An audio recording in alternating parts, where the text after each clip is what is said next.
And welcome back to the Pokemon Team Creation Series. Today we're choosing one from my personal list. So we've done a Digimon partner for Ash Ketchum, but now let's do the opposite. Let's create a Pokemon team for a Digidestin.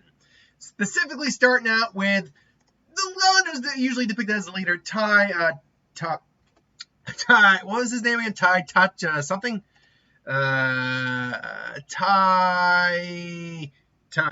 What's your last name again? Tagami, was it? Tai Tagami? Tai Kamiya. That's what it is. Tai Tachi or Tachi. Tai Tachi. Tai Tachi. His name's actually Tachi, but nicknamed Tai Kamiya. Anyway, the main lead, if you will, or at least the guy who kind of leads the group of the Digidestin in Season 1. Davis is kind of depicted as that in Season 2.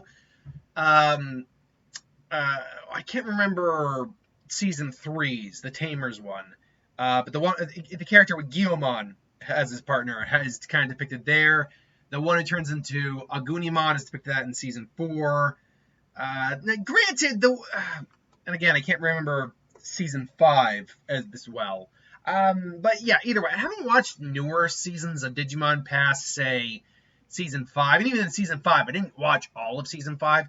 After that, I didn't watch those, the one with Shoutmon. I can't remember which one that was, because they just kind of ignored a lot at that point. They also did that with Season 4, too, but Season 4 was at least different. And then I haven't watched, like, Ghosts, or whatever it's called, in the new version that I've seen that's been around. So I haven't really watched a lot of that, but what I have watched is at least the original 4 and a lot of 5. But maybe at some point I'll get back to that. I'm rewatching Yu-Gi-Oh! Right now, so there's that. Just because I've been doing the What If for Jaden, and it's kind of fun to revisit those things. So maybe I'll do the same for Digimon at some point. But anyway, I digress. So, Tai and any Digimon partner, really, that poses a unique problem. Because they have, obviously, a Digimon that's their partner. So, obviously, you find a Pokemon that can match that Digimon to some degree. But then what do you do beyond that? You try to look for their personalities, which they certainly have aspects, and I did did kind of insert that here. But that's only going to fill up personality only fills up so much. You really kind of look for physical traits or abilities or things that are connected to them. Their personality, certainly it can be used, but a lot of people are going to have very similar personality traits if you go through all the fiction. So what did I do here? So let's get the stuff that doesn't have to do with Agumon out of the way. One of the big things that Tai is a soccer player. He's a sports kid. He's a fit kid, and he likes to be active. So I knew immediately that a Cinderace was going to be on the team. Cinderace is the only actual soccer-playing-based Pokemon there is. And this makes a lot of sense. It's also a fire type, which leans well towards the Agumon line. I also decided to put a Passimian on the team. Now, Passimian is more of a footballer in terms of actual football, like American football anyway. And I know I know anyone in my European viewers it's called football where you're from. And that's fine. That's what you call it. I just know football is the American version. That's all I think. What you do, I think, is soccer. That's just my opinion. Anywho, but I don't think we've ever seen Tai playing any other contact sports. I do think it's not out of the realm of possibility. He's still wielding a ball. He's still a physically active Pokemon. And it would make sense. Spoilers, though, this is not the last fighting type that makes it on the team. So now we get into the big thing. And I think the big thing for any of these Digimon tamers, or Digimon partners, whatever you want to call them, is when doing a Digimon series, or a Pokemon series, converting a Digimon character into a Pokemon team, I think what you need to do is represent the entire Digivolution line, at least in general. So, Agumon to Greymon to Metal Greymon to War Greymon. Now, there are other versions of There's Alter S. There's Blitz Greymon, which is the other Mega he can turn into. Skull Greymon. But I'm talking about the standard line we have. Now, the very easy thing you could do with Tai is just have Charmander, Charmeleon, Charizard on the team.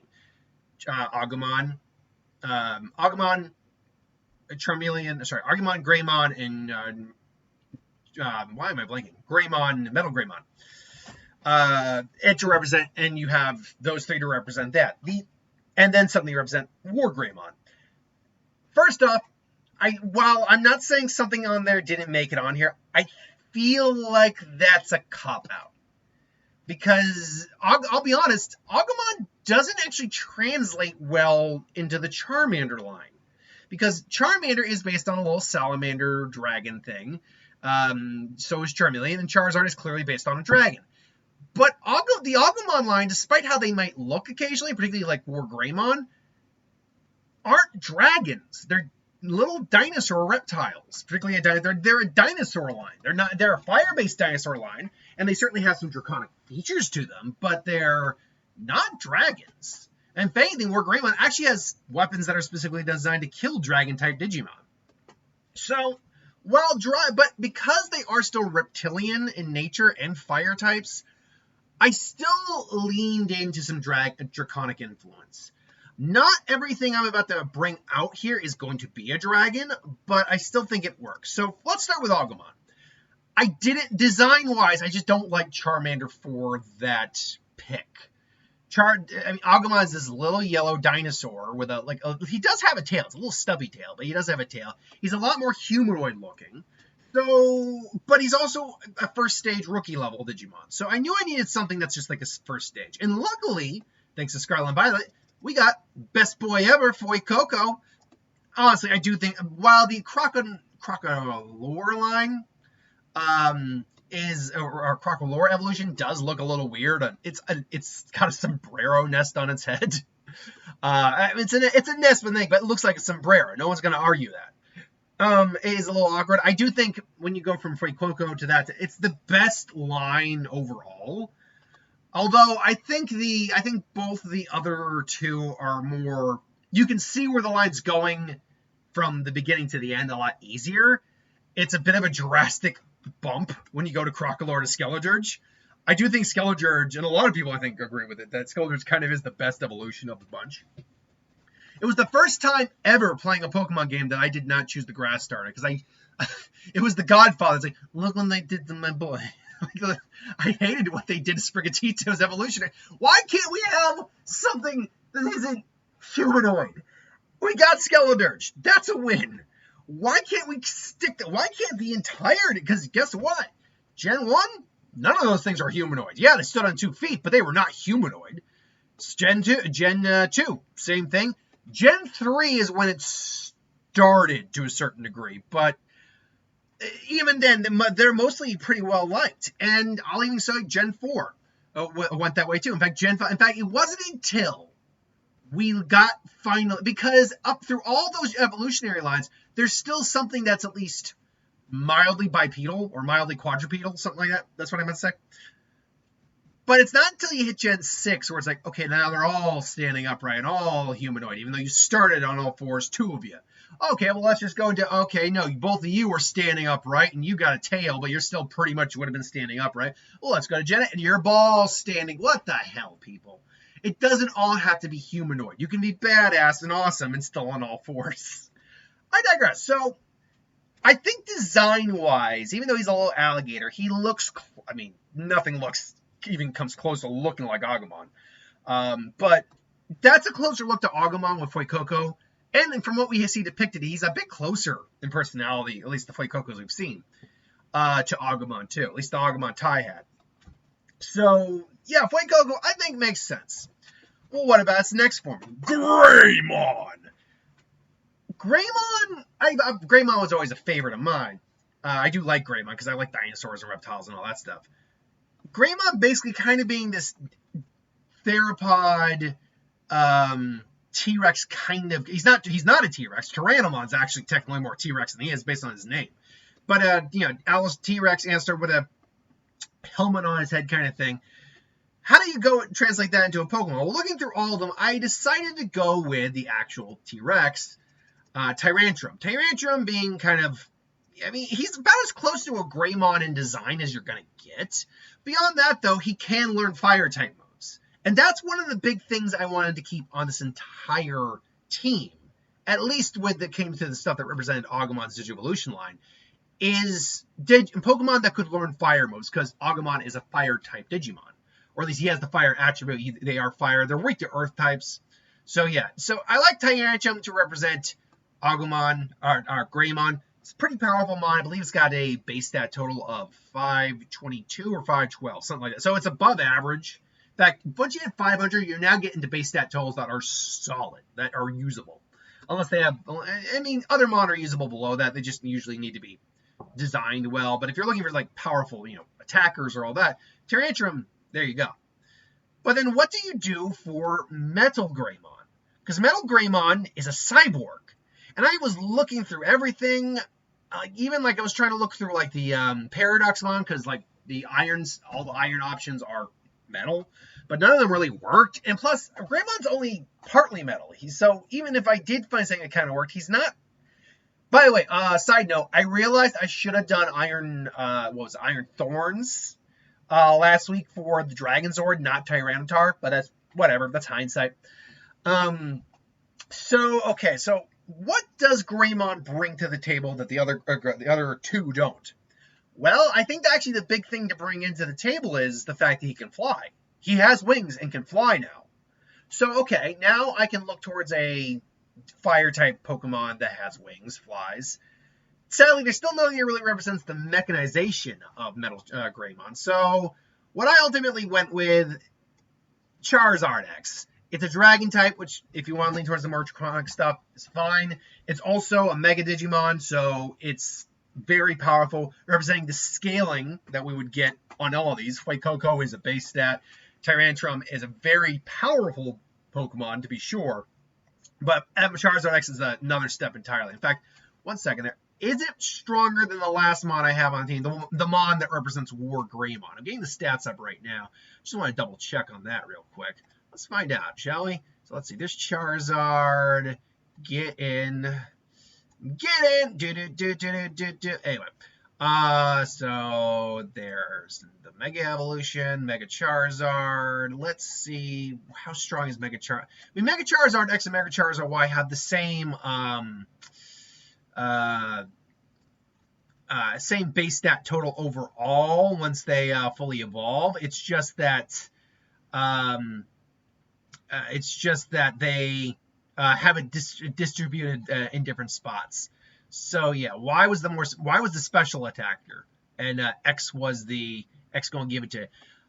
Okay, so no, I just had to be sure. No, the base stat total does not surpass the last Mon I have on the team, which makes sense because the last Mon on the team is is equivalent of War Greymon, the Mega Evolution, and Charizard and Agumon's peak form, not counting Bonds of Courage Agumon. So last but not least, we need War Greymon, who's the most humanoid of the group. Again, not taking Bonds of Courage Agumon, which we're not even touching that.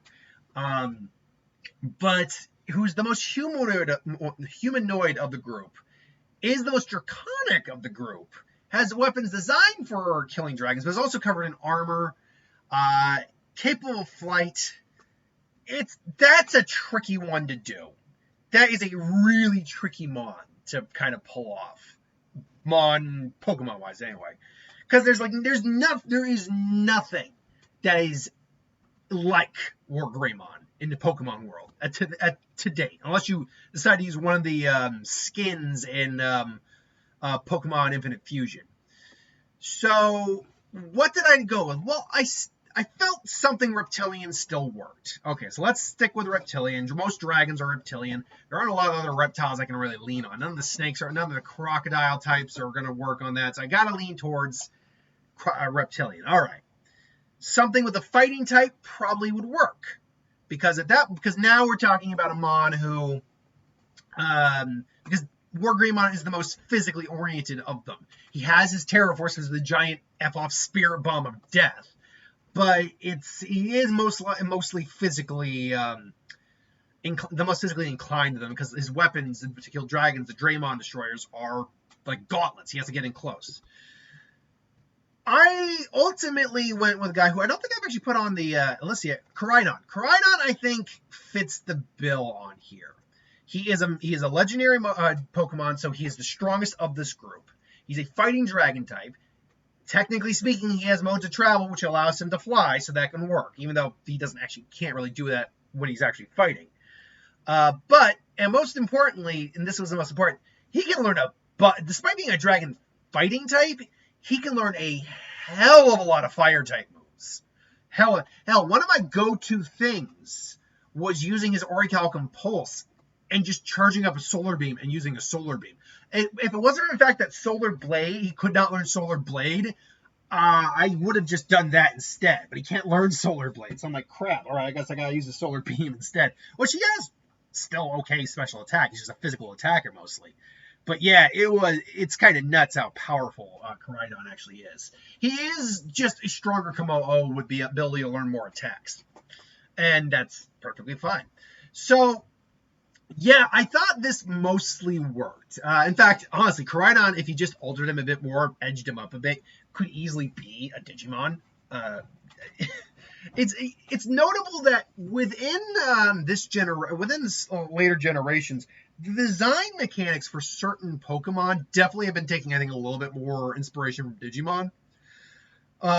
But yeah, so this I think is the team representing Tai Kamiya. Now, as always, I ask the question, how balanced is this team? That's a bit of a loaded question, actually. Half the team is straight out gets nerfed by water and nerfed by ground because Charizard X is no longer a flying type. As Charizard, it's got protection from ground, but still going to be hit by water. Rock is a big problem for over half the team. Now, if you're going with full Charizard X, then you got to deal with the fact that half the team is Dragon, so Fairy and Dragon are going to wreck through half the team.